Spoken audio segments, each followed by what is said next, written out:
Hola, muy buen día, feliz domingo, que la gracia y la paz del Señor sean con ustedes. Muchas gracias por acompañarnos en un domingo más de estudio bíblico de Capilla Calvario, Iglesia El Camino.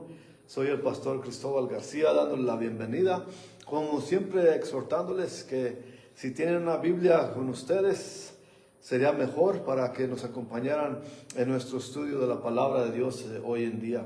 Como a los que ustedes los que nos han venido acompañando durante estos estudios, saben que estamos en el primer capítulo del libro de los Hechos. Hoy, si nos da tiempo, vamos a terminar el primer capítulo. Vamos a estudiar del versículo 12 al 26. Y si mientras buscan en sus Biblias, ahí precisamente, como siempre les quiero invitar a que nos apoyen también en el canal de YouTube de Capilla Calvario, Iglesia El Camino, de igual manera. Y es el mismo estudio, lo compartimos, este estudio que están viendo en vivo, lo compartimos después en YouTube, para que nos recomienden, si es así, si les gusta lo que ven, nos recomienden y nos ayuden a compartir. También compartan este estudio si así lo desean, para que nos apoyen de esa manera. Y sin más ni más, también les quiero a ustedes que tienen una relación con nuestro Señor Jesús, que se mantengan en oración y que nos acuerden de nosotros aquí en Michoacán, en Pajacuarán, Michoacán, que nos levanten en oración para que el Señor se mueva en estos lugares, en esta región de Michoacán, cuando sus oraciones se acuerdan de nosotros. Y si usted se encuentra con este en vivo de repente, ojalá que nos acompañe, que sepa de lo que y nos vea, para que vea lo que se trata es solamente estudiar la palabra del Señor y nada más. Así que sin más ni más, vamos a pasar a nuestro estudio de hoy. La semana pasada nos quedamos en el versículo 11, hoy continuaremos del capítulo 1, versículo 12 hasta el final, y ojalá acabemos el estudio de hoy. Si no, como ya saben, regresaremos la próxima semana donde nos quedamos. Y dice la palabra del Señor en el primer capítulo de Hechos, versículo 12 en adelante. Entonces volvieron a Jerusalén desde el monte que se llama del Olivar, el cual está cerca de Jerusalén, camino de un día de reposo. Y entrados subieron al aposento alto donde moraban Pedro, Jacobo, Juan, Andrés, Felipe, Tomás, Bartolomé, Mateo, Jacobo, hijo de Alfeo, Simón el celote y Judas, hermano de Jacobo. Todos estos perseveraban unánimes en oración y ruego con las mujeres y con María la madre de Jesús y con sus hermanos. En aquellos días Pedro se levantó en medio de los hermanos y los reunidos eran como 120 en número. Y dijo: varones, hermanos, era necesario que se cumpliese la escritura en que el Espíritu Santo habló antes por boca de David acerca de Judas, que fue guía de los que le prendieron a Jesús, y era contado con nosotros y tenía parte en este ministerio. Este pues, con el salario de su iniquidad, adquirió un campo, y cayendo de cabeza se reventó por la mitad, y todas sus entrañas se derramaron. Fue notorio a todos los habitantes de Jerusalén, de tal manera que aquel campo se llama en su propia lengua Aceldama, que quiere decir campo de sangre, porque está escrito en el libro de los Salmos: sea hecha desierta su habitación y no haya quien more en ella, y tome otro su oficio. Es necesario pues que de estos hombres que han estado juntos con nosotros todo el tiempo que el Señor Jesús entraba y salía entre nosotros, comenzando desde el bautismo de Juan hasta el día en que entre nosotros fue recibido arriba, uno se ha hecho testigo con nosotros de su resurrección. Y señalaron a dos: José, llamado Barsabás, que tenía por sobrenombre Justo, y a Matías. Y orando dijeron: tú, Señor, conoces los corazones de todos, muestra cuál de estos dos has escogido, para que tome la parte de este ministerio y apostolado, de que cayó Judas por transgresión para irse a su propio lugar. Y les echaron suertes, y la suerte cayó sobre Matías, y fue contado con los 11 apóstoles. Señor, le damos gracias por su palabra. Le damos gracias que en este día domingo podemos venir a su presencia, Señor, abriendo la Biblia y abriendo su palabra, estudiándola, Señor. Como siempre le pedimos, que usted sea el que nos enseñe, que su Espíritu Santo nos llene, nos indique, nos abra la mente, Señor, y el corazón para entender lo que su palabra significa, Señor. Ayúdanos a leerla en contexto para saber su mensaje de hoy, Señor. Se lo pedimos, se lo rogamos, en el precioso y poderoso nombre de nuestro Señor Jesucristo. Amén. Bueno, aquí vemos que volvieron a Jerusalén desde el monte que se llama del Olivar, el cual está cerca de Jerusalén, camino de un día de reposo. Aquí lo que significa es que la distancia, está básicamente diciendo la distancia donde está. Por ejemplo, en el día de reposo no se permitía que caminaran mucho, precisamente porque se tenían que quedar en casa, como dice Éxodo 16, versículo 29. Ahí dice: mirad que Jehová os dio el día del reposo, y por eso en el sexto día os da pan para 2 días. Estése pues cada uno en su lugar, y nadie salga de él en el séptimo día. Lo que quiere decir que en el día del reposo no podían caminar más de 2000 codos. Básicamente un codo es como medio metro, o más o menos. Hay unos que dicen que cada codo es 1 metro, pero en sí no hay un consenso seguro.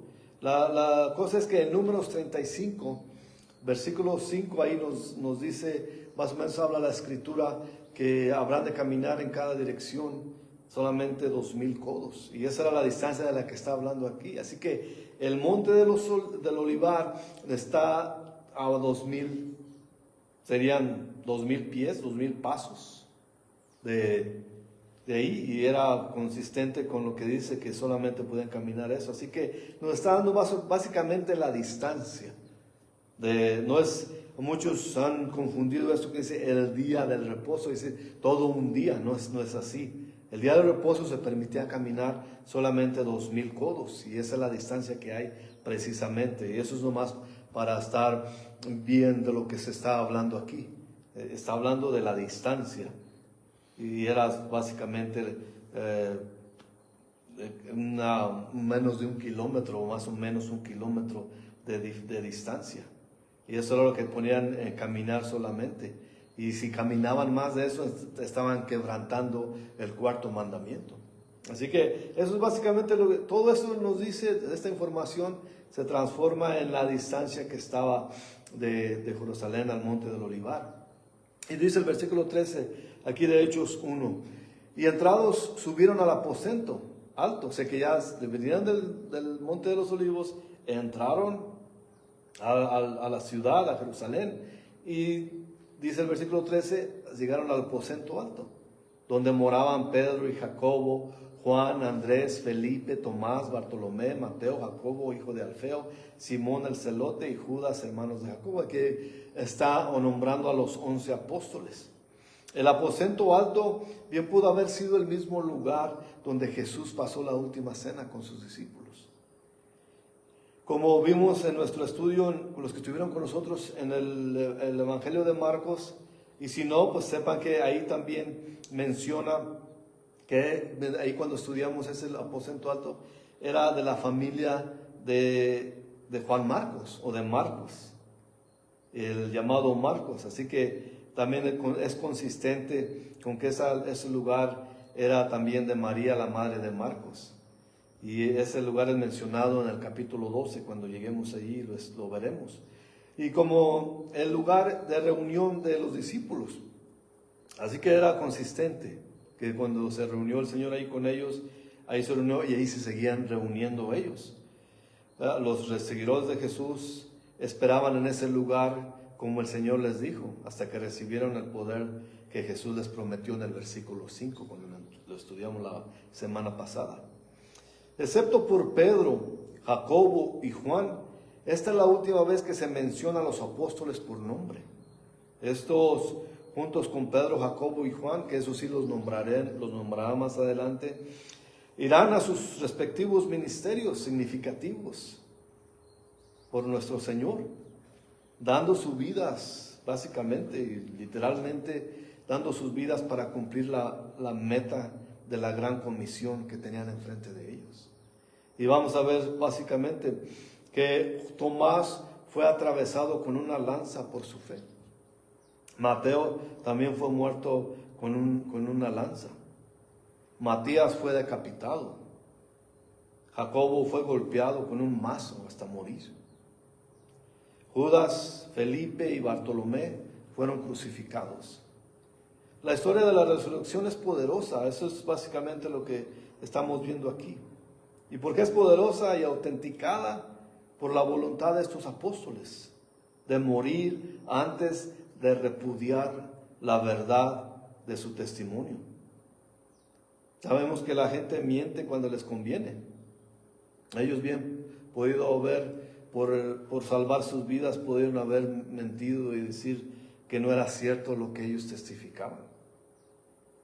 Pero ellos estaban dispuestos alegremente a sacrificar sus vidas para perpetuar lo que ellos saben que no era falso. Porque nadie puede estar dispuesto a sacrificar su vida si no están seguros de lo que dicen o de lo que hacen. Nadie puede sacrificar su vida por algo falso. Así que eso es lo que vemos. Ninguno de los apóstoles negó que había sido testigos de la muerte, de la sepultura y resurrección de Jesús. Ninguno de esos hombres se reculó de su testimonio, de ser testigo personal de la resurrección de Jesucristo. Ellos firmaron literalmente su testimonio con su propia sangre. Ellos, ¿qué era su testimonio? Precisamente lo que vimos. Que ellos fueron testigos personales de la resurrección de Jesucristo. Fueron testigos de su muerte, de su sepulcro, y fueron más que nada testigos personales de su propia sangre, de la resurrección de Jesucristo. Y de esa manera, eso tiene mucho que ver con lo que va a ser nuestro estudio acerca de cómo van a escoger el nuevo apóstol, porque esto tiene mucho que ver. Y nos dice el versículo 14 aquí de Hechos 1, todos estos perseveraban, unánimes en oración y ruego con las mujeres y con María, la madre de Jesús, y con sus hermanos. Esto nos dice que ellos perseveraban unánimes en oración. ¿Qué decir unánimes? Que estaban juntos, orando, ellos. Unánimes es una frase que se encuentra 11 veces en este libro de los Hechos. Y está hecha de dos palabras, quiere decir misma mente. Quiere decir mismo y mente. O sea, que es de la misma mente. La frase habla de gente compartiendo la misma mente o pensando de la misma manera. Y no se refiere a gente que toda piensa y siente lo mismo. No está hablando de eso. No está hablando de que todos piensan de la misma manera y sienten de la misma manera. No se refiere a eso. Eso es lo que no vamos a confundir, porque muchas veces se confunde el sectarismo, que todos hacen lo mismo, que todos se les enseña lo mismo y que todos piensan de la misma manera. Aquí no se trata de eso. Más bien se trata de gente que pone al lado sus pensamientos personales, sus sentimientos personales y se comprometen a una sola obra. Porque segurísimo que no todos pensaban de la misma manera. Y eso lo veremos en el transcurso de nuestro estudio del libro de los Hechos. Y en este caso se te equivale a dejar todo de un lado, porque muchos pensamos diferente, sobre todo hoy en día. Muchos tienen la idea de tener diferencias en lo político, en lo personal, preferencias en ciertas cosas, en maneras de vida. Pero si somos verdaderos cristianos, vamos a estar unánimes en ser obedientes a la palabra de Dios. Eso significa esto que estamos viendo aquí. No significa que todos sean indoctrinados en un solo pensamiento, en todo eso. Estamos indoctrinados en seguir la palabra de Dios y en obedecerla. De eso se trata aquí. Porque hay muchos hoy en día, sobre todo muchas iglesias hoy en día, que no enseñan la palabra en contexto y que no dan la dirección que deben de dar en cuanto a eso. Nosotros estamos siendo obedientes a lo que es Jesús, Jesucristo nuestro Señor, testificando a los demás acerca del Señor Jesucristo. Pablo nos lo explica mejor que yo puedo explicarlo en toda mi vida. Y Pablo en su elocuencia y en ser movido por el Espíritu Santo, nos dice en Romanos 15, versículos 5 y 6, pero el Dios de la paciencia y de la consolación os dé entre vosotros un mismo sentir, según Cristo Jesús, para que unánimes a una voz glorifiquéis al Dios y Padre de nuestro Señor Jesucristo. Eso es lo que básicamente encierra así, y eso es lo que tenemos que entender.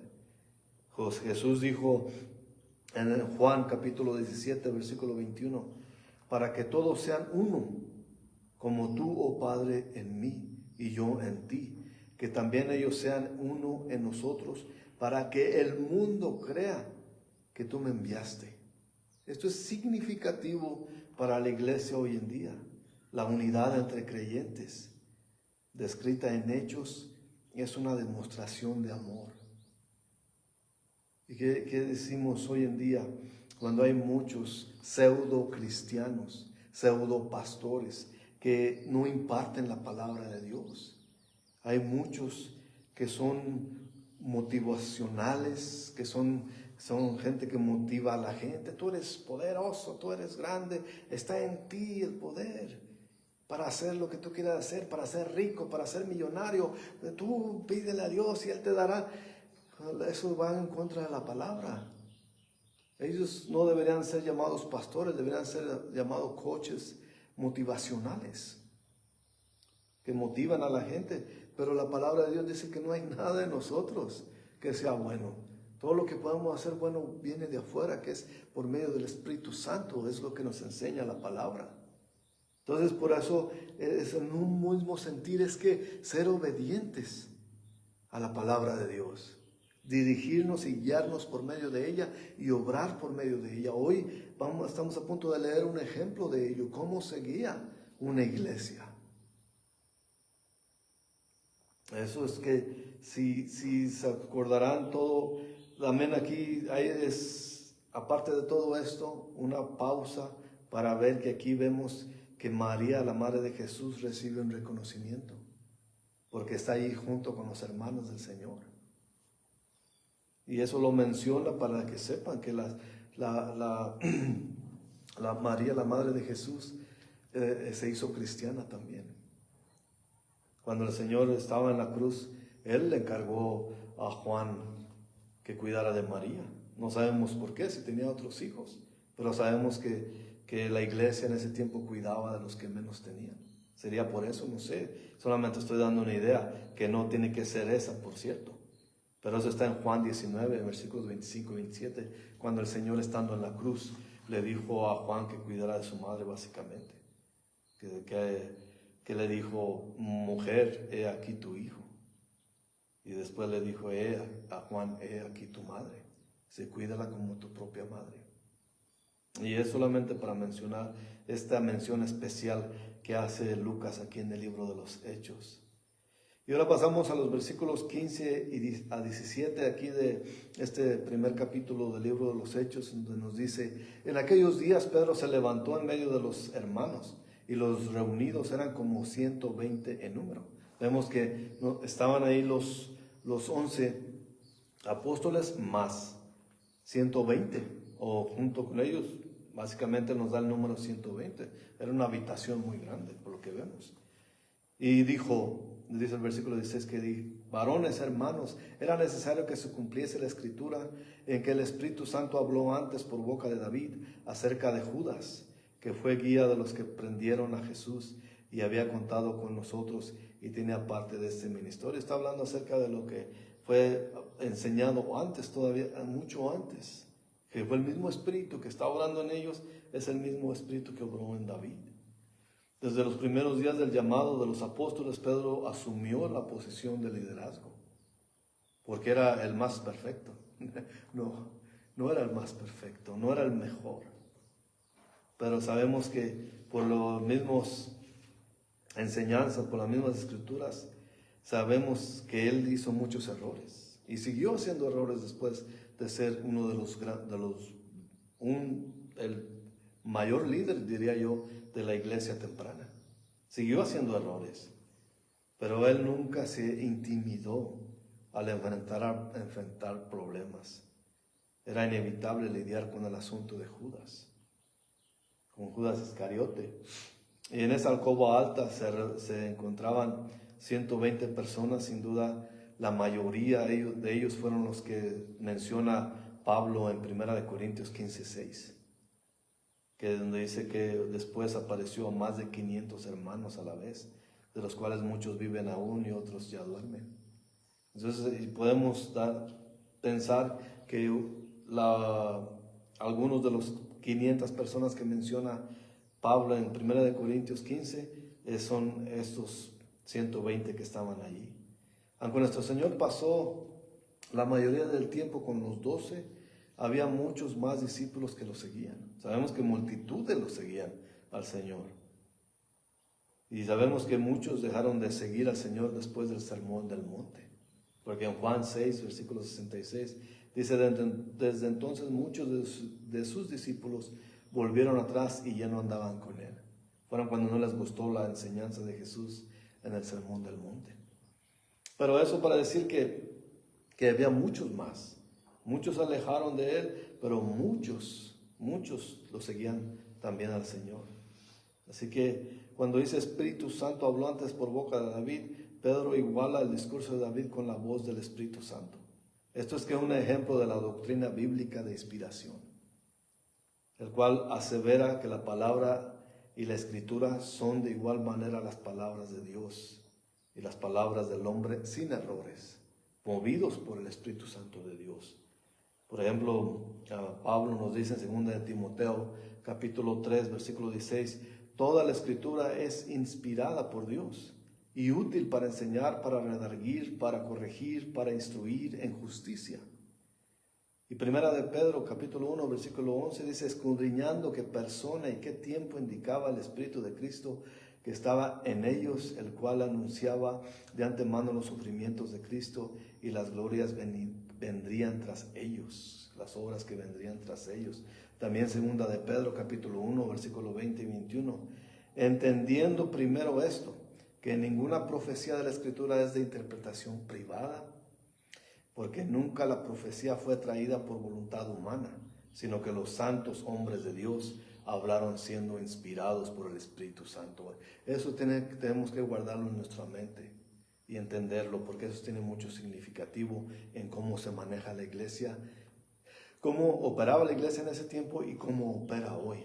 Porque sabemos, y nunca me voy a cansar de repetir, que hay muchos falsos maestros allá afuera que engañan a la gente y que hoy en día la gente quiere ser engañada básicamente. Todo esto para decir que había ese asunto que se tenía que tratar, que era el asunto, de acerca de qué pasará con el lugar que Judas tenía en el ministerio. El versículo 18 y 19 aquí de Hechos 1 nos dice, pues, con el salario de su iniquidad, adquirió un campo y cayendo de cabeza se reventó por la mitad y todas sus entrañas se derramaron. Esto nos dice que sí se supo qué pasó con Judas. Que Judas, después de que les aventó las monedas a los sacerdotes, él se fue y se colgó. Porque muchos dicen, no, y he oído pastores que dicen que Judas fue salvo. Y aquí nos dice que no. En la palabra de Dios nos dice que no. Que él fue y se colgó y aparentemente él escogió un lazo muy débil, quizás era un hombre pesado, y donde se colgó se reventó el lazo y cayó de cabeza. Y más que eso, sus entrañas se derramaron, quiere decir que se abrió. Es algo que se ve un poco grotesco, pero eso nos está diciendo Pedro lo que pasó aquí con Judas. Y también nos dice el versículo 19, y fue notorio a todos los habitantes de Jerusalén, de tal manera que aquel campo se llama en su propia lengua Aceldama, que quiere decir campo de sangre. El campo que se obtuvo con el dinero de Judas, que Judas recibió por traicionar a Jesús, en realidad fue comprado por los sacerdotes después que se colgó. Sabemos que ellos decidieron porque cómo iban a usar ese dinero. Vemos aquí textualmente lo que dijeron en Mateo 27, versículos 6, 8, dice, los principales sacerdotes tomando las piezas de plata dijeron, no es lícito echarlas en el tesoro de las ofrendas, porque es precio de sangre. Y después de consultar, compraron con ellas el campo del alfarero para sepultura de los extranjeros, por lo cual aquel campo se llama hasta el día de hoy campo de sangre. Como el dinero pertenecía a Judas, los sacerdotes compraron el campo en su nombre. Y eso ya lo expliqué acerca de cómo se partió a la mitad, básicamente su cabeza y su cuerpo.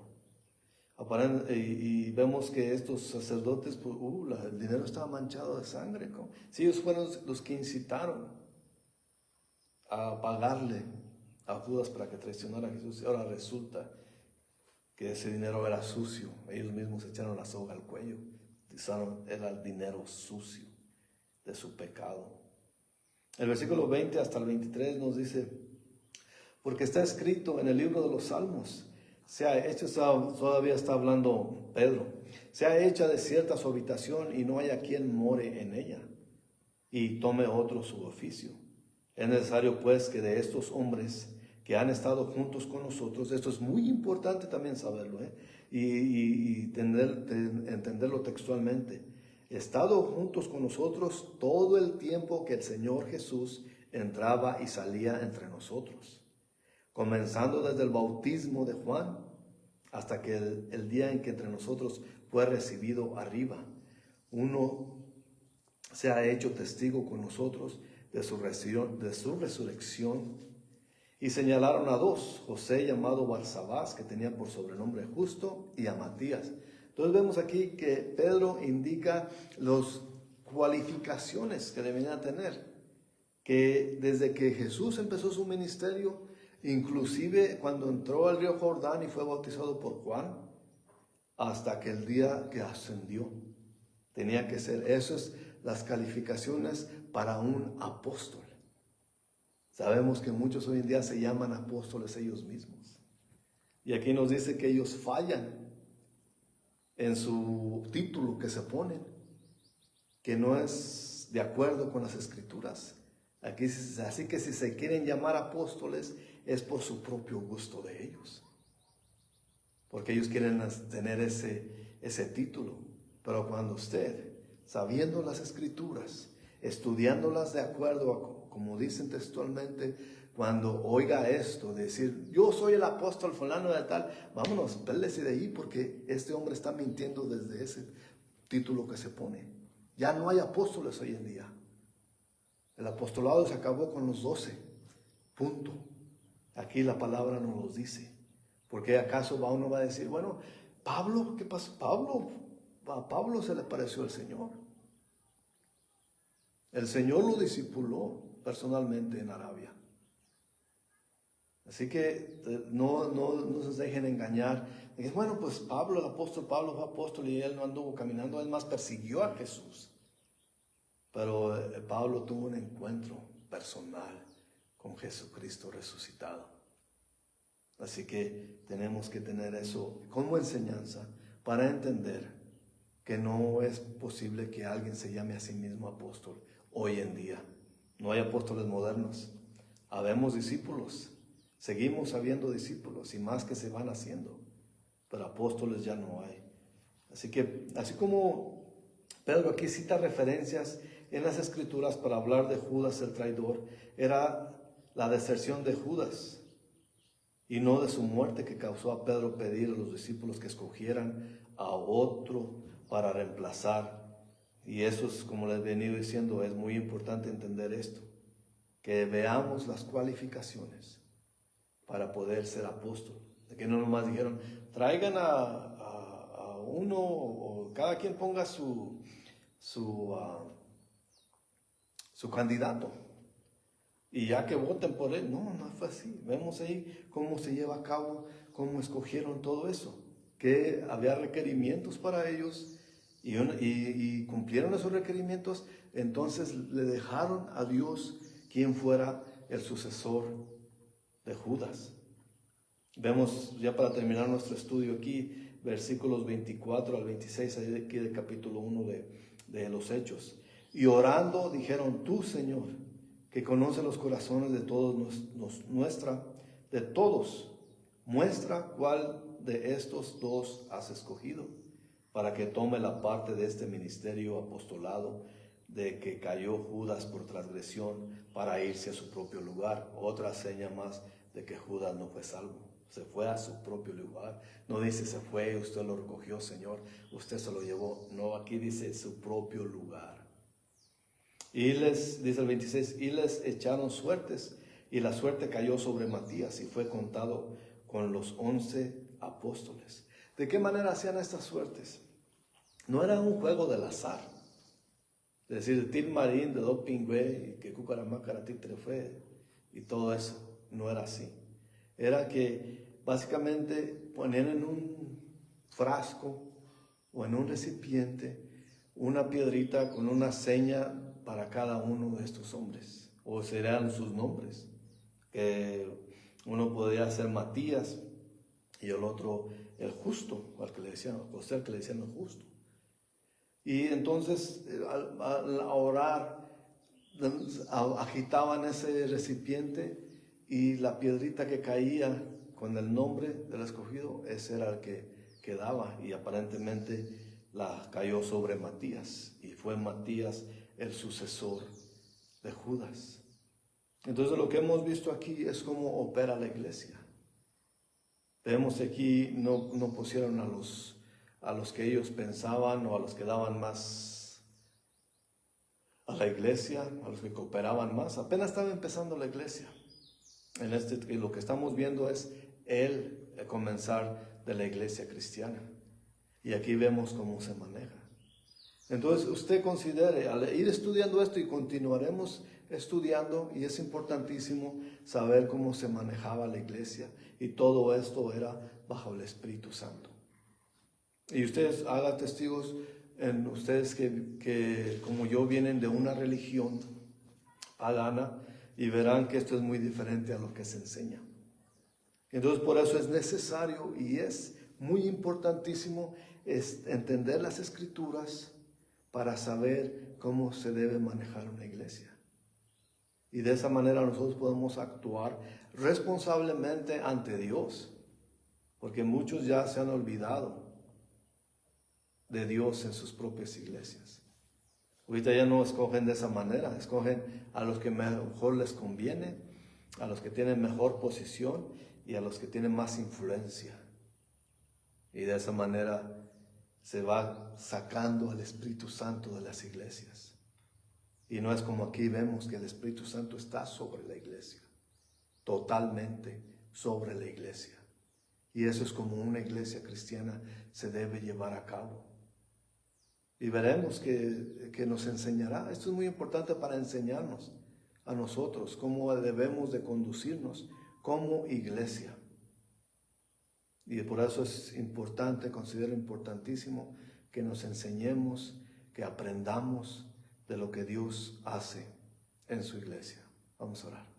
Señor, le damos gracias, Padre, por esta palabra, por las escrituras que usted nos ha dejado, Señor. Como dice Pablo, nos ha dejado para instruirnos, para sabernos manejar. Nos ha dado toda la herramienta, Señor, y de todo lo que podemos nosotros ser enseñados, ser redarguidos, corregidos, para instruir en justicia, Señor, como su palabra lo dice. Así que le pedimos que su Espíritu Santo siga con nosotros, en nosotros, Señor. Que nos ayude a seguir el camino de la verdad, el camino que usted dice ser, Señor Jesús. Cuando usted dice que usted es el camino y la verdad y la vida, Ayúdanos a permanecer en ese camino. Le pido, Señor, por las personas que nos están acompañando a través de la distancia, por medio del internet, que usted sea con ellos, que los bendiga grandemente, Señor, que toque y sane sus enfermedades, que provea por sus necesidades, Señor. Y más que nada, que nos provea con su Espíritu, Señor. Se lo pedimos dándole gracias, Padre, en el nombre poderoso de Jesucristo nuestro Señor. Amén.